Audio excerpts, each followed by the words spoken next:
Good evening. Good evening, folks. My name is Vernon Craig. I'm with Kappa Epsilon Lambda Graduate Chapter of Alpha Phi Alpha Fraternity Incorporated. And this evening we are participating in, or you're participating in with us, a college admissions informational session, seminar, live broadcast, however it's classified nowadays. We're going to bring you some information and some news and some. We're going to teach you some things. We're going to show you some things. We're going to make some connections and give you some advice on the college admissions process, how it starts, how it gets going. And we're going to hear about it from some people who are attending college presently, as well as those who are involved in the admissions process, those who've been through it and have a lot of advice to offer. So I'd like to start by introducing the folks that are going to be having this conversation with us. First, we have Miss Deidre Thompson. She is a Howard alumni recruiter, as well as an educator and a parent. We have our brother Chakude Nwalu. He is the Student Government Association president here at Bowie State. We also have Brother Caleb Shaw Watson. He is also Mr. Junior here at Bowie. Joining us will also be at a later point, Brother Kenyon Woodward is here with us, and Brother Johnny Palmer will also be joining us. These are members of the Zeta chapter at Bowie State who will be participating in this. So, Ms. Thompson, we're going to give you the attention first, and I understand that you have a plethora of information you're going to share with us. So the floor is yours, ma'am. Well, serving as a parent, it has been, even though it's been a long time, there were a lot of lessons learned. And as my daughters continue to go on the path of their careers, I learned even more. And then I had mentors. And so there are a few tips I just want to share with you all that I learned along the way and that I have been doing with students. One, the whole process of the college process of admissions has changed, especially since the pandemic. And it's definitely different now. Even though more things are opening. So the first thing I encourage you is to have some kind of roadmap. And your career roadmap should be one that includes a circle. I call it a village of people, mentorship, who you think can assist you, and communication. And you don't need to be a rocket scientist to have knowledge. It was like on-the-job training for me as well. So now with these colleges and universities, first of all, I just want to share, everything has changed as far as financially, internships, scholarships, all that has changed. It's a whole different dynamic. And because of the pandemic, everybody has suffered financially. So I've seen a trend where now when you talk about a full ride anymore, it's a little bit different now. And it's not every institution. There's some institutions that can provide full rides, but there's others that cannot because of the fact of the investment in the pandemic. And so it's a little bit more challenging to get scholarships now. And so you have to be your own advocate. And you have to reach out to people. And let's say, for instance, as far as your career interests, a couple things I can share with you. The universities may have money, but it's very competitive. But you need to chime in and focus on the departments. The departments have money.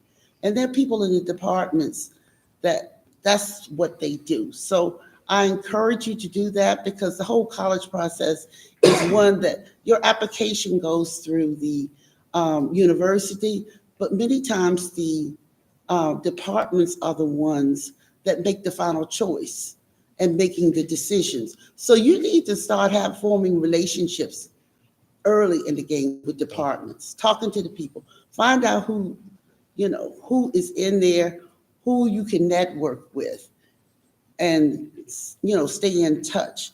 The other thing is, I know this is a technology environment. Pick up the phone and call and talk. Reach out and talk to people. That's so important now. And you'll be surprised how that will make a difference there. Somebody remember your name because staff gets overloaded with emails every day. The other thing is, as far as with the high school setting, make sure that you have identified people who are going to write a letter on your behalf. Whether it's, your major, you have the basics, English teacher, math teacher and all, but people who can really vouch for you, and have that extra person. So talk to that person, give them something. I call it a brag sheet or something to work with because they don't remember after all those students. So give them something to work with.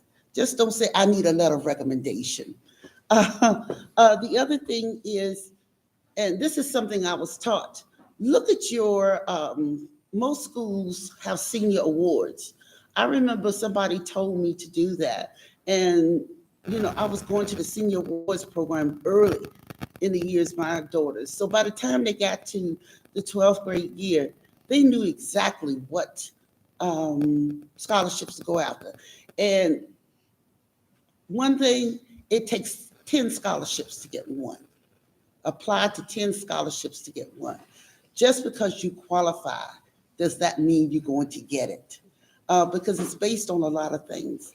The other thing is that now, make sure your writing skills, I don't care if you go into a trade, a college or whatever, but your writing and math skills are important. And your essays are critical because many institutions now are looking at the fact that SAT scores and ACT scores are not the main predictor of a person. So they look at your writing, how you present yourself on paper. And this is how I guide students because I was guided.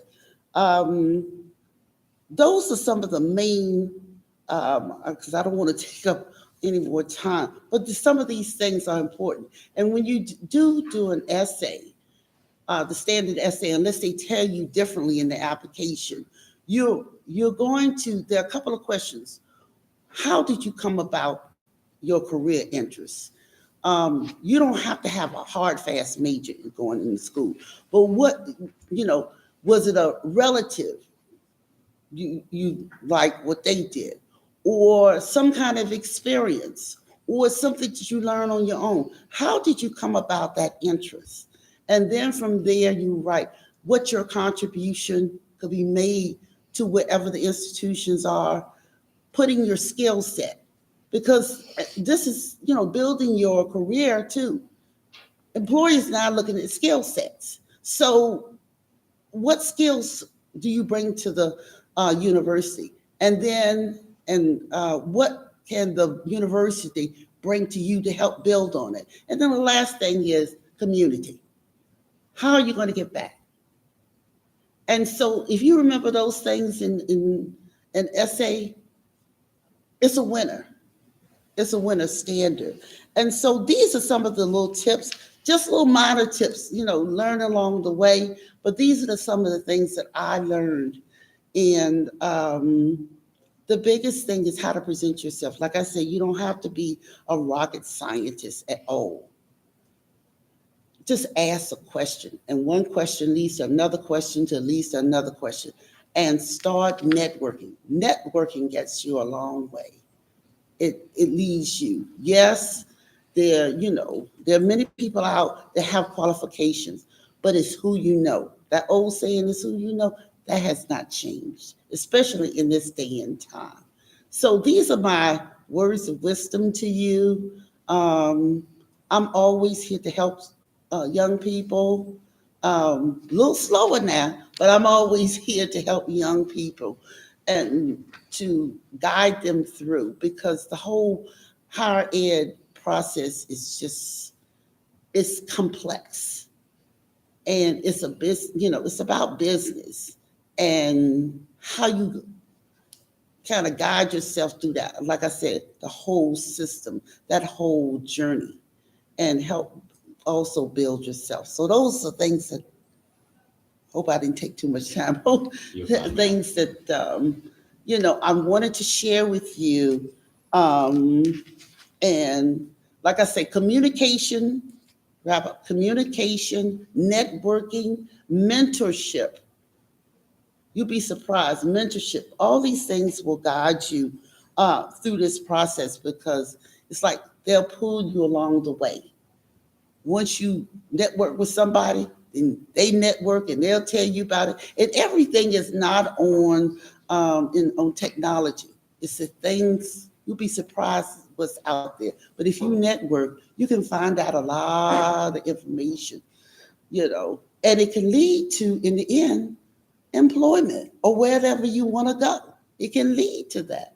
So these are skills that I call them transferable skills along the way. And you're just building on as you go through your roadmap. You're building on it because what the bottom line is, no matter what work experience you go in, employees want to see your skill sets. And you can't say, well, I have this, that, and other. You need to prove it. You need to give examples. This is what I've done. So that's the presentation part that you say, okay, I've done this, communication skills, listening skills, or, even community involvement. Oh, that's another thing. Community involvement. That is so important now in this day and time. They weigh community involvement more than they weigh work experience that you get paid for. So all that is important, and it's how to present it. So thank you. Thank you, ma'am. Appreciate that. A lot of good information there. We have also, as a couple of panelists, Brother Chakade Nualu and Brother Kenyon Woodward, who also have some things to share. I don't know which one is going to go first, but I'll give each one of the opportunity to begin. Overall, when I speak about college, I think it is truly about what you make it. And I know coming from high school, I do think it's very important to develop a plan of overall what you want to do and where you want to go. Because the last thing you want to do is just to show up and you're 4 years down and now you're walking across the stage and now you don't have a plan on where you're going. You don't know what your next step is. I definitely agree with it's not what you know, but it's who you know.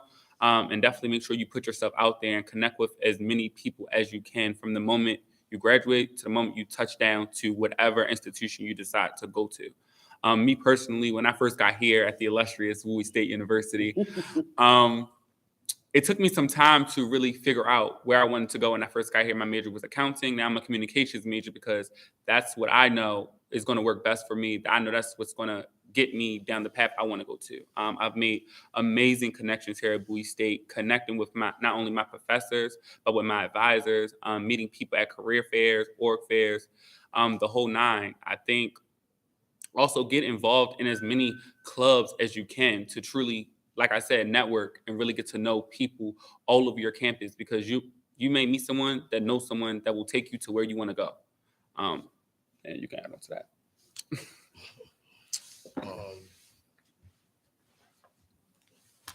I agree. College is definitely what you make it. I know a lot of people say like some colleges can be boring, or it's not fun, but it's truly what you make it. So if you don't come outside, if you don't get involved, if you don't do the things that your university has to offer, then it will be boring. But if you do what they have to offer and take all the stuff that they do have, it can be a good time. This summer, I've traveled the world. Like I haven't been nowhere, but this summer I traveled the world because I jumped into student leadership. I became SGA president. That's just something small. And just like she said, you have to build connections. I was able to travel the world. I went to Atlanta and make connections there. So anytime I go back to Atlanta, I'll be fine because I made connections while I was down there. I went to Savannah. We went to Savannah. We made connections down Savannah State. So it's beautiful things in getting involved. We was able to go to coronations, seeing kings and queens. Go ahead to that. Yeah, I just think overall it's really about the networking that you do in college. That is what's really going to take you to where you need to go. And also when it comes down to those college essays and those scholarships, make sure that you're actually applying early, because the earlier that you do it, the earlier and the closer chance that you'll get to actually getting the scholarship. And don't just apply to one. Don't just apply to three. Apply to as many as you can. She suggested 10. I suggest 30, and 30 is a good number. Yeah, so I say apply for 30 because the more money that you get, you may not get that full ride, but as much scholarship as you get, it'll look like a full ride when you look at your tuition, when you look at that bill. Yeah. Yeah, when it comes to scholarship, actually, like really look into the scholarship. Look into when they ask you for your personal statement, really tell them your story because they don't know nothing about you. Your story is what gets the people the scholarship. The story is what takes you a long way. Even like I won a $20,000 scholarship from an economic club, and I told my whole story, like coming from DC, how hard it was. I'm going to a household where my parents was fighting, and from there I won a scholarship, and I was able to meet the person who wrote the scholarship. So really tell your story. This scholarship, it's many out there for you to apply to. Don't limit yourself. Don't limit yourself. You literally have no clue where you will go if you face the inevitable. If you're not scared to put yourself out there and really explore and experience and see what really works for you. Even if that means you change your major more than once, even if that means, you fail a few times just to get back up, just to come out on top of where you thought you couldn't be. Even if it comes down to, having bad experiences with professors, but you end up still getting that A in that class. Sometimes you have to fail in order to learn how to win. Sometimes you have to fall to know how to get up and do that again. So, yeah. You gentlemen have a seat and introduce yourselves to the cameras and microphones. The conversation here for you. Okay. Good evening, everyone. My name is KEL Watson, and I am a junior business administration major. All right, good evening, everyone. My name is Johnny Palmer. I'm a senior communications major here at Booth University. Thank you both for joining, and I will come over here to the camera because I have one more announcement to make, and that is if you look inside the chat, you will see that there is a link there that you can find to register for the college fair that takes place on Saturday, November the 12th. It will be a virtual college fair this year. Again, we will get back to the days of gathering at a location to have the big college fairs that you're used to having from us. Trust me, KEL knows what the community wants and plan on giving it to them when it's safe and at that time. But there is a link in the chat that will take you to register for the college fair, which will be virtual on Saturday, November the 12th. It will be taking and register for the college fair, and one day you could be sitting on this panel too. So I got a couple of questions I'd like to ask, and it's just to spur the discussion. How did, from the time that you started as a freshman, how early before then did you start to prepare for college? I mean, were you in your junior year in high school? Was it in your senior year in high school? I know for me, it really wasn't until like the Christmas break of my senior year in high school that I kind of realized, I think I might want to go to college when I got that letter from Morehouse saying you've been accepted early, even though I knew I couldn't afford it. I was like, I actually can go. So how early, how soon, that was over 30, 35 years ago. How soon before you actually start college do you start preparing your application process? So tell me, when did you start? I started in my freshman year. I was a part of a college readiness program called AVID. So I was, from the minute I touched high school, I was going to college tours and going for an application, seeing what programs they had, what class they had for majors and everything. Mm-hmm. So I started early, but I would say I probably actually applied myself looking at college around senior year. I knew it was right around the corner. So I would just say my advice would be just early and get as many experiences as you can early and out. Just early as possible. How about you, sir? I actually started when my senior year, when I had heard that like all of my other classmates had already got accepted into schools. I didn't have a plan at first. So once I had saw that everybody else was like, oh yeah, I got accepted to this school, I was like, oh, I haven't even applied to any of these schools that I wanted to go to. So I really just did my research. I knew I wanted to go to an HBCU. So after that, I was like, yeah, let me just start doing college tours. And I started looking at like different deadlines for different schools. And they was like, oh yeah, like Bowie State. I said, yeah, we're still accepting students at the time. So I took a tour to come here, and here I am now. I started my 11th grade year in high school. Our school counselor had took us to Tennessee State. And after I went down there, I was like, dang, yeah, I do want to go to college. And from there, I like started looking into college. And when I got to my senior year, I just started applying everywhere. How about you, sir? Me personally, I wasn't even going to come to college. So once my senior year came, and I really realized I wanted to come, I probably started looking into schools, doing my research, really realizing what I wanted to do, where I wanted to go, around the same time as you in December. Yeah, because I didn't want to be too late. I actually ended up getting accepted on site to Bowie State. So, yeah, here I am 4 years later.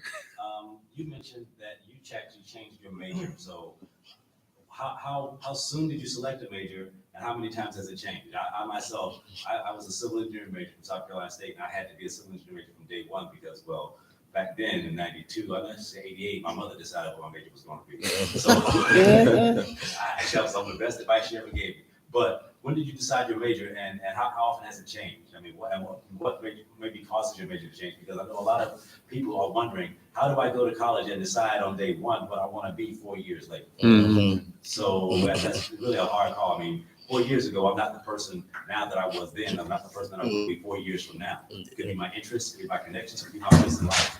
So tell me about the process of deciding on your major. Just like you, my mother actually did pick my major. It was accounting. But I'm actually terrible at math, really terrible. I'm not the best. I am amazing at English when it comes down to literature, the whole nine. I'm great at that, which made me choose communications. I honestly changed my major within the first 2 months of me being here. I was in my freshman seminar class, and he started running down all the classes we would have to take as an accounting major. He started talking about finance, economics. I said, I'm out the door. And I immediately started doing research into other majors. If it wasn't going to be communications, it would have been fashion design. But communications, being a news anchor, really seeing what's going on in the world, knowing what's going on in the world, I don't think people really realize how important it is to know what's going on in the world and to know what's going on in the news. I want to be that for the world. So, yeah. How about you? My father actually chose my major. So I am so glad to hear that. So like I spoke earlier, I'm Nigerian, so what I was really like brought up was only scientists, doctors, engineers, and lawyers make money, straight up. So he chose my major. He was like biology. He wanted me to be a dentist, so that's what I was going to go do. But when I came here, I realized they didn't have a pre-dentistry track or anything. So bio was the only option. I actually went through my whole freshman year being a bio major. It was cool to me, but that wasn't me. Like, I didn't like science. It didn't fit me. It didn't fit me. I kind of struggled with it a little bit. So I was like, yeah, nah. So then when I became a sophomore, I switched to psychology with a track of pre-med. So I was going to go do psychiatry. That's what I really liked. I did like psychology. I'm like, I could, be a therapist to people. So I went to go do that. But I still had to take science classes. I went through that. I did physics, organic chemistry.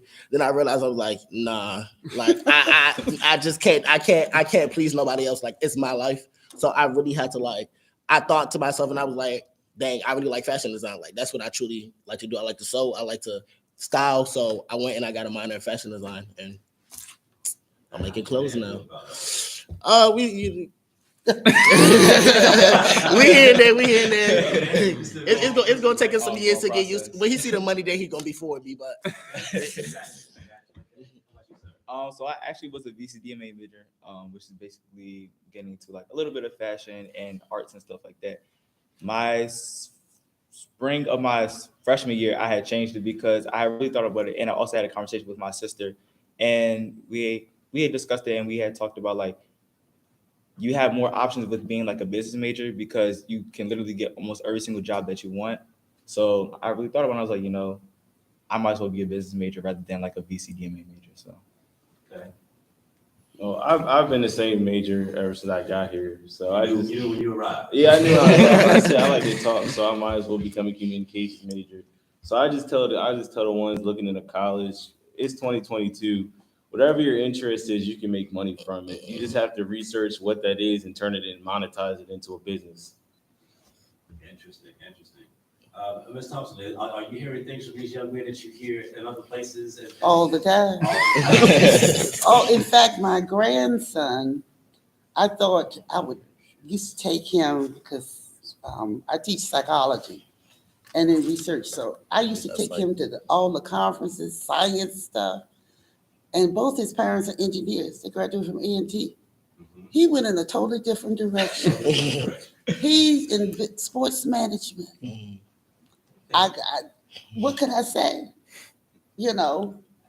So I said, okay, I support you.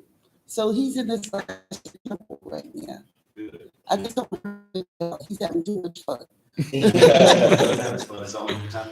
Yes, to hurry up, but it's been good for him. But like I said, both his parents are engineers.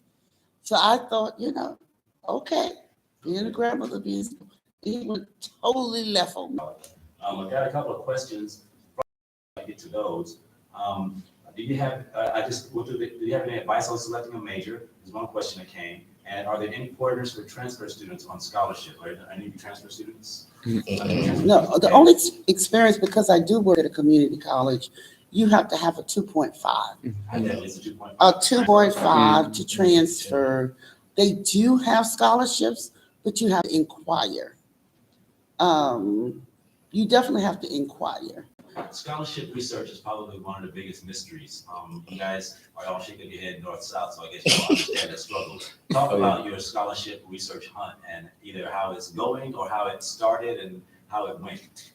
Was it successful? Did you get all that you wanted? Okay, so in addition to that, for all of the scholarships that you look for, those scholarships, you look 1 year scholarships. They come with freshman year. You come sophomore year, you got a whole new plate of bills to take care of. So talk about your maybe your financial aid efforts or your scholarship searches and hunts, or how did that go? Any information to share? At least for me, my senior year, like I said, same thing with the college, but the scholarships as well. Once people said like, oh yeah, I have a free ride, I'm getting financial aid, like everything's getting paid for, and I'm like, wait, what? Like, how does financial aid work? So then I knew I can't lie, I was really lazy. I didn't feel like writing the essays to any scholarship. So once I had got on campus, I had talked to financial aid. So my advice is really just to talk to financial aid. Definitely apply for scholarships, do those essays like I didn't do. But yeah, if you really go down to financial aid's office, and that's at any school, they can really help you with all your needs. How about anybody else got some scholarship hunt or search information? I would just say do your research. There's a scholarship for everything. Literally. Yeah. You can get a scholarship for being left-handed. You can be a scholar, get a scholarship from being from a specific state. It's just about doing your research, setting that time out each day to say, all right, I'm going to devote this time to look up research for a scholarship so I can make sure that I had everything paid for. Then go to the university of my choice. Yeah, I was about to say. The other thing I would suggest, it doesn't matter what major you in, and this was back in, it's coming back now, but during the Clinton era, you could do community service, give back community service, and they pay back your loans. It depends on the major. Well, no, I think teachers had it. I don't know. In communication, I can't tell you, or some of the other majors, but you need to look and see because they are working. I think you have to work in an area less fortunate, and they will pay back a major percentage of your college debt that you accrued. Of your college debt. And I know that happened, even though my kids, long time ago, I can remember my youngest went to pharmacy school, had scholarships, but because pharmacy school was 6 years, she still came out with over $100,000 in debt. And that was back in 2000s. And I didn't know anything. She was introducing, this is the networking, she formed a networking. And she went with, she applied for the Indian Health Services of the government.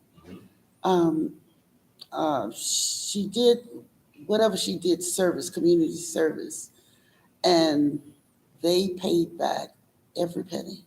Wow. And so, I didn't know. She just called me one day, Mom, I qualified for that. Baby, that's so nice. I You heard the joy in her voice. Yeah, that baby, that's so nice. And so, especially in the medical field, doctors, they go long. Lots of school, lots of hours, lots of nights in the lab. Lots of Mhm. hours, and I hear people. Lots of days. And they paid back her loans in 2 years. Wonderful, The whole wonderful. 100. So what I'm saying to you, you don't have to be in the medical field, but look to see if there's some kind of community service connection to your major Mhm. that you may have to do a year or so, and then they'll start paying back because they are doing these things now. Understand. Good information. Thank you, ma'am. Mhm. Gentlemen, I want to go back to your freshman year. I want to talk about the biggest lessons that you learned. I want to talk about support networks or support, areas of support that you got and that you were very helpful in getting used to being away from home and being on your own for the first time. Let's talk about freshman year experiences, lessons learned, mistakes made, keep it G, things that really impacted you and helped set the foundation for sophomore, junior, and senior year. Prioritize. Prioritize your class. Like, I think my biggest problem was when I got here freshman year, I was so ready to just be on my own, and all I wanted to really do was just have a good time. So I think my problem was that I forgot really why I was here. I got caught up in the mix of just partying, having a good time, being outside late, and then it came back to bite me. And I ended my freshman year with a 2.3. And I was Mr. Freshman my freshman year, so I wasn't eligible to be Mr. Sophomore due to my grades, and that was something that I actually wanted to do. But it just teaches you to really remember why you're here. Remember why you're in school. Like, have a good time. Don't get me wrong. Have a good time. Be with your friends, but know when to step away, to miss out. Because honestly, the same things are going on. It's just a different event. So yeah, my biggest thing that I had to learn was prioritize. Prioritize. God bless you. Mhm. Yeah, just prioritize. Other than hiding from dad. I mean, I didn't really have that problem because I'm in the honors program, so I had to keep it 3.5. Like it was no doubt. Like so, but I think the biggest lesson I will say,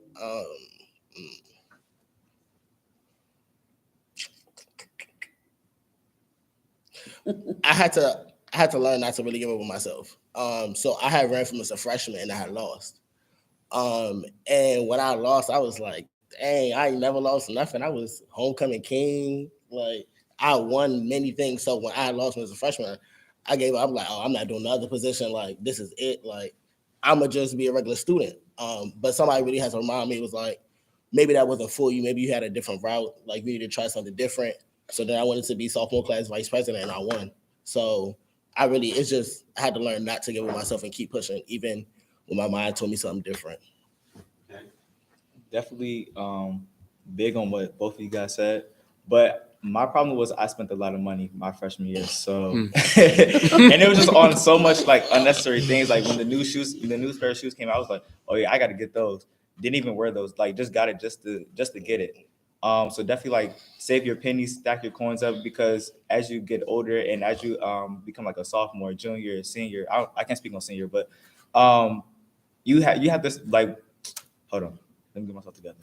You, as you get more into your major, you have to start buying your own books and all of that other stuff. And books are expensive. Like they're like $300, $400. You have to pay for different courses and stuff like that. So yeah, I wish that I could have saved, instead of buying those pair of shoes or that hoodie that I got, I should have saved and got a book. I would say for me, my freshman year, it was hard transition to be on my own, and I kind of was a shy person. So my advice would be just get out there. The other freshmen on campus are going through the same thing y'all going through. They're on their own for the first time. The parents left them and dropped them off and hit their hay. It is what it is. But the people that surround you, they're going through the same thing, the same stuff. You just got to rely on the people around you. College it's a community. All y'all gotta stick together and rely on one another. That's just my advice. Just get out there and just show face. Okay. Can I add something Yes, real ma'am. quick? Please do. Go And ahead. I'm adding from a teacher's perspective Okay. and the transition from high school Mhm. to college. One of the things that I see is that the mentality is the same from high school. Oh, I know the teacher's gonna work with me. The teacher's going to do this with me. No. No.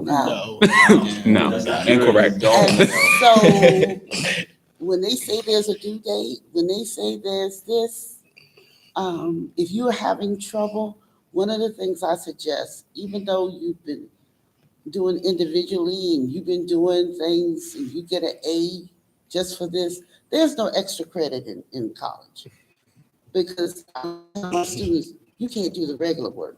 So there's no extra credit. The other thing is that you need to network with your other students. Somebody, they don't have to be an A student, but they may know about that subject. Mhm. So form a little study group, if it's nothing but two people or three people, and stay connected with your professor.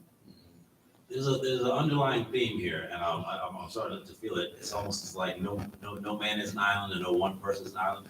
A person's success will not be attained running a solo game. If you get to a college environment, a classroom setting, you need to start being a part of a team, a part of a network, a part of a It's group. designed You have that way. to socialize, Literally. which is a good segue into the next question, which is also from the chat.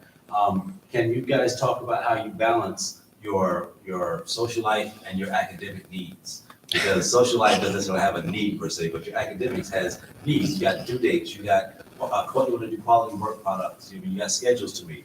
But we can have the outside back now. How do you balance that? Oh, I've been to quite a few this year, actually. But I think it's really just about staying organized, really planning out everything that you have going on. Like all of your assignments, when they give you that syllabus, look at that syllabus, write that stuff out. Me personally, I try to use a calendar. It's just not working out for me. So I just have a notebook literally with all my due dates written out. And I cross them out as I go. If I have something to do within my day, I cross it out as I go. So, like I said, prioritize, like really understanding this is important. This can wait till later. I need to do this right now, but I can get to this later on. Like really figuring out what you want to do. And the social thing, I'm a social person, so I'm going to be social regardless. That's why I do a lot of my work in my room, because I can't stop running my mouth. But yeah, most of the time I do my work in my room because that's the one place where I can just get straight quietness, no one bothering me, just straight peace. I am the 30th Mr. Bowie State University, so it's impossible for me to just be sitting somewhere trying to, just study and not worry about someone, coming up to speak to me. And I have no problem with that whatsoever. So that's why I just make sure I prioritize me doing my work alone. So when I am out in public, I can be as social as I want to be. Definitely get a calendar. Yeah.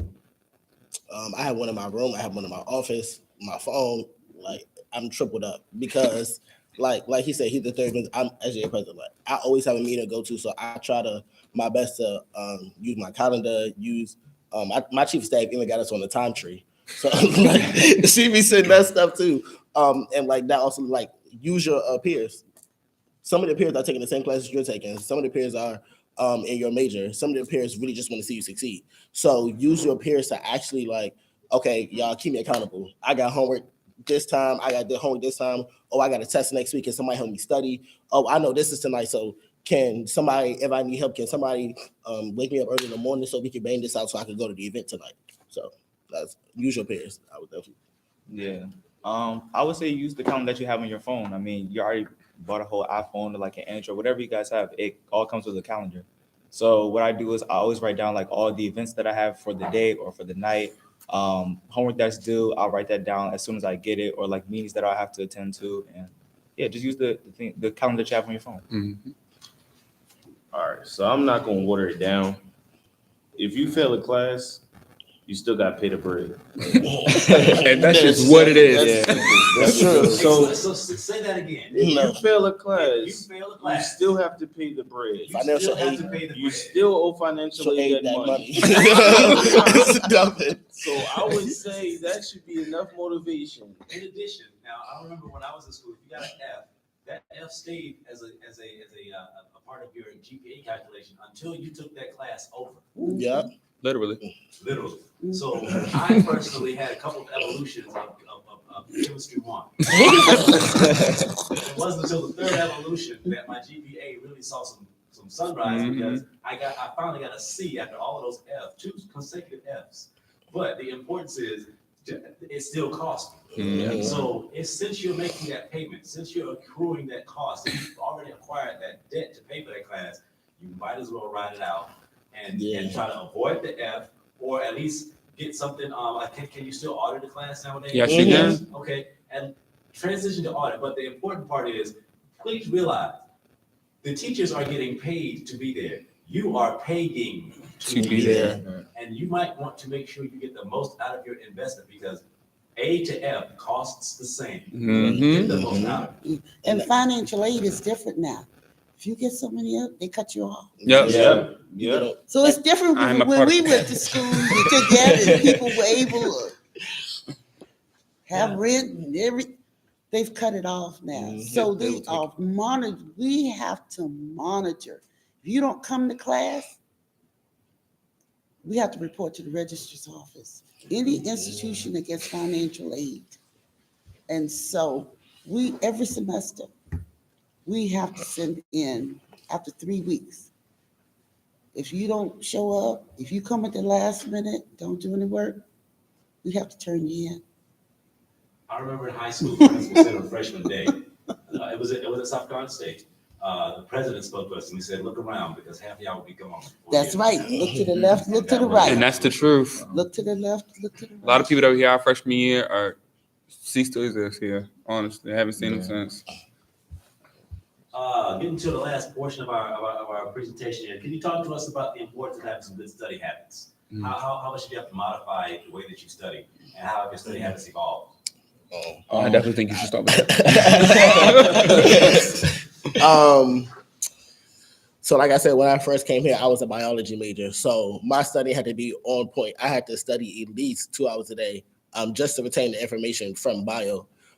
So I had used the same freshman that was in that class. I used them. We made a study group. We had note cards. One of them even color coded their notes. We would read their notes.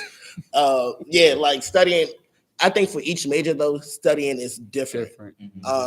Like with psychology, I study, but I don't study as hard as I study for biology because I get psychology more. So it does, but don't get me wrong though, it does require studying. It does to remember all the terms, everything that is needed. But I do believe studying does defer by major. I would say really know yourself, more so for the environment. So if you know that you can't study with a lot of people because you'll get distracted, don't study. Like, don't study with them. If you can't listen to music, like for me personally, I have to study in the room by myself with no music playing. Like it has to be like complete silence. Like if there's any music playing, I'm gonna start hum the lyrics and start singing the songs, and then nothing will get done. So yeah, just know yourself. Like really discipline yourself. Like sit down, no phones, no iPads, no anything for like 2 hours. Knock out as much work as you can, and then do the same thing tomorrow. Like you just have to discipline yourself. Okay. What are you guys' plans after graduation? I mean, is it immediate? Find a job? Is it a hiatus? So you're gonna go travel? What are your priorities as soon as after you cross the stage? You probably take some time off because I'm saying you've been in school for the last 12 to plus 4, 16, maybe 17 years of your life. How do you decide what to do afterwards? Me personally, I'm going to grad school. I want to further my education in communications and also in fashion design as well. I'm looking into Clark Atlanta. And also I'm looking to make more connections. I've networked a lot here, but I want to expand that. Like I haven't done enough in my opinion. And I think it's because of my freshman year, honestly. My freshman year just knocked me off. So then when I had to bounce back, COVID year, got my GPA to a 3.0. And then my junior year, I made a lot of connections last year. And this year I've been doing the same thing, but I just want to keep stacking on top. Because like we said, it's not what you know, it's who you know. And I want to make sure I master it. So I'm going to get my master's. I'm also going to go get my master's. I can't stop. If I stop right now, I probably won't go back. I'm not going back. So I'm going to continue while I still got it in me. But I am looking into the Ohio State to go get my master's in public health. And then going to go get my PhD in public health again. So, I can't stop. I'm a junior right now, so I don't really know what I want to do yet once I graduate from college. Right now, I'm really pursuing different internships. So like just today, I had an interview with Enterprise for a possible like management position. Um, I want to be a fashion buyer, but since I'm a business major and I've done a lot more like this, I have a lot more business experience. It's looking more so that I'll probably be in a company or like I might start my own company depending on what it is or yeah. For me, I'm a communications major, so my major is mainly based on experience. So my goal is until I graduate, just gain as much experience as I can, do internships, and hopefully, when it's time for me to cross that stage, I have a job opening with one of the internships that I work with. Ms. Thompson, can you give us some ideas about some questions that parents and students should ask admissions counselors when they're having these interviews and campus things of that nature? I think with admissions, you need to be honest. You need to look at, parents need to ask, how can I gain access to the data of how many students graduate in a major? How many students, as far as gender, male, female, how many, the graduation rate, even the crime rate, because they have to report that. So look at the data. The data speaks for itself for an institution, and they have to, especially if you're getting federal funding, they have to report that data. So they can't hide that data. So even though it's just the base, it's not very complicated, Right. but you need to know. You need to know these things. What's the attrition rate? What's the retention rate? So that's something that we need to learn to do. Um, the other thing as far as admissions, because once admissions, the application is gone through admissions and then they divvy it up in the departments, then the parent needs to transition to reach out to the department. Okay. And even though they can't give you a whole lot of information, you can make connections with them. You can get information if you make connections with the right people, with the major, and say, you know what? It's nothing wrong to say or send a note of thank you, because thank you goes a long ways, because many times the staff doesn't get thank yous. So say thank you, and that'll take you a long way. Just little things like that. And I learned it opened a lot of doors. Understood. So that's what I would say to parents. Okay. Thank you. And your young person, they're grown, but they're not grown. Not completely. You haven't figured that part out yet, though. No, they're grown, but they're not grown. Fellas, tell me, what do you think is your most difficult year? Freshman, sophomore, junior, senior? What's the most difficult year that you've experienced? Junior. Junior year. Why do you say that? I always junior year because that's when you really get into your major, like the nitty gritty, like the 300 level, the 400 level, like, and it's not like what it was before when you was taking the Gen Ed with your major. You was taking 2 of your major classes with the Gen Ed. Now you taking all 5 of your classes.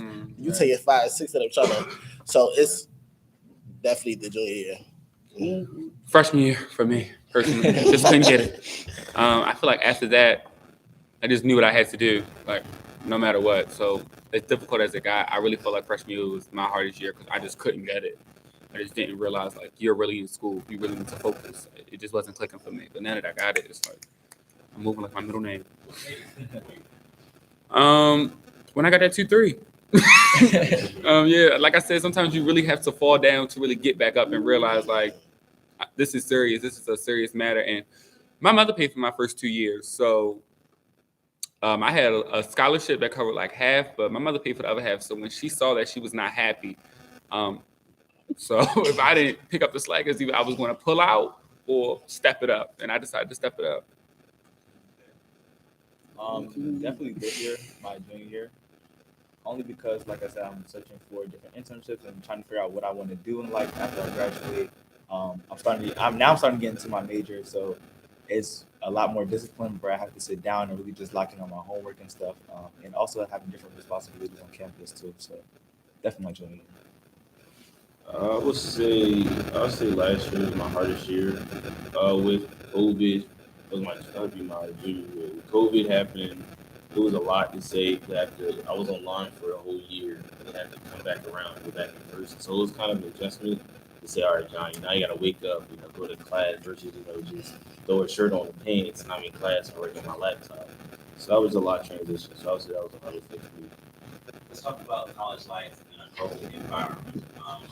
Concerns, things that are different. I mean, comparing it to before 2021, I guess some of you were in school, maybe some in high school, I don't know. But the means of obtaining an education in a COVID environment, if you're in class, you're around people that you sometimes you do know, sometimes you don't know, sometimes they make you comfortable, sometimes they make you uncomfortable.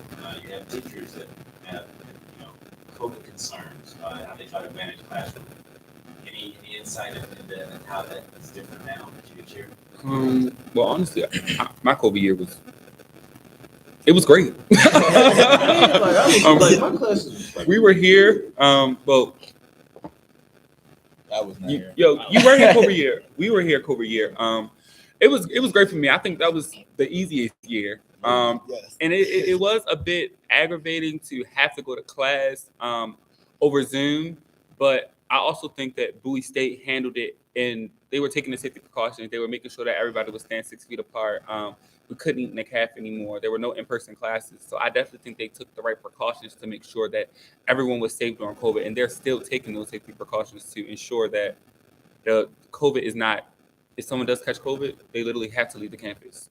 Unfortunately, I caught COVID over the summer, and I was staying here. They gave me 15 minutes to pack and hit it. So, like, They gave you 15 minutes to pack my bags and head home, literally. That's how serious they're taking COVID here at Bowie State. So they definitely made me feel nothing but safe. I'm about to say, yeah, definitely. When COVID hit, that was the spring semester of our freshman year. Yeah, everybody had to go home. Like, it was like they said, they gave me, I said, I think we was about to go on spring break. Mhm. They was like, all right, we're gonna see y'all when y'all come back from spring break. never came back. We came back, we went to spring break. They was like, yeah, we see y'all next year. We like, dang. I hear a lot of students spending excessive amount of money on fast food. How can students be better about being prepared with food issues?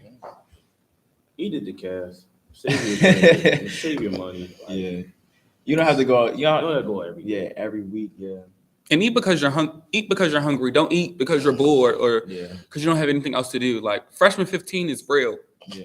So yeah, eat because you're hungry. Don't just eat because you know the food is there and it's accessible and you can go get it. Because that's something that I still do to this day, unfortunately. But I'm getting better at it. So eat because you're hungry. Don't just eat to fulfill a minor cause. Understand.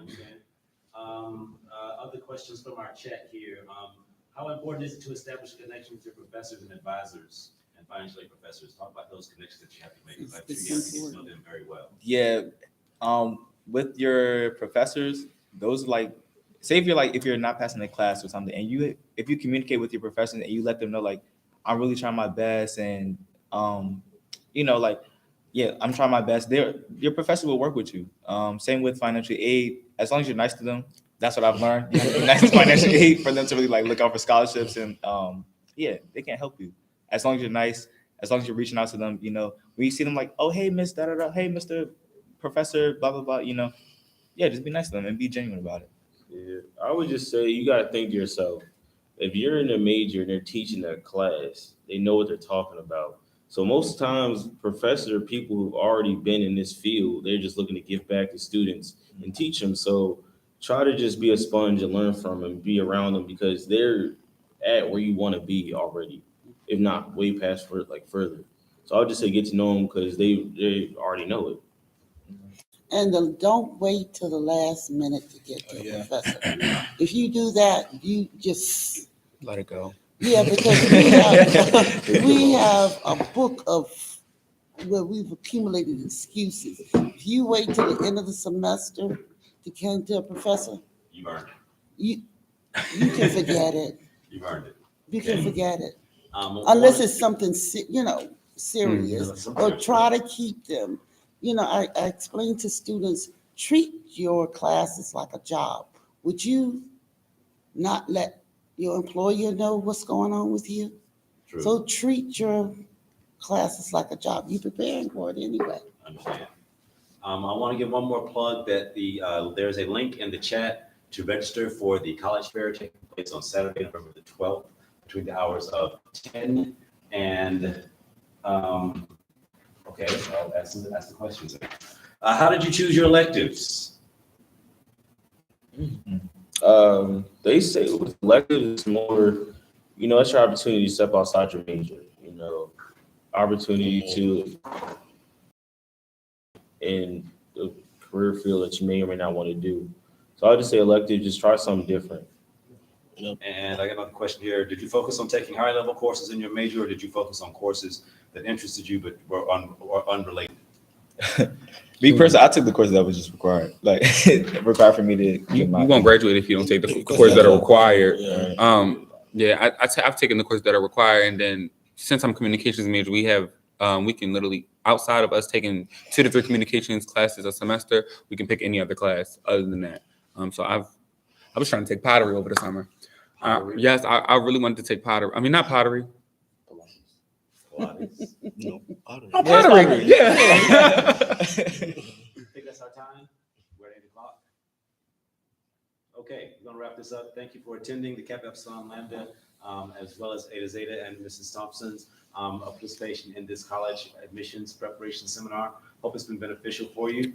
And don't forget to register for the college fair and the link is found in the chat. And thank you very much. I think we're out. Okay. All right. Thank you.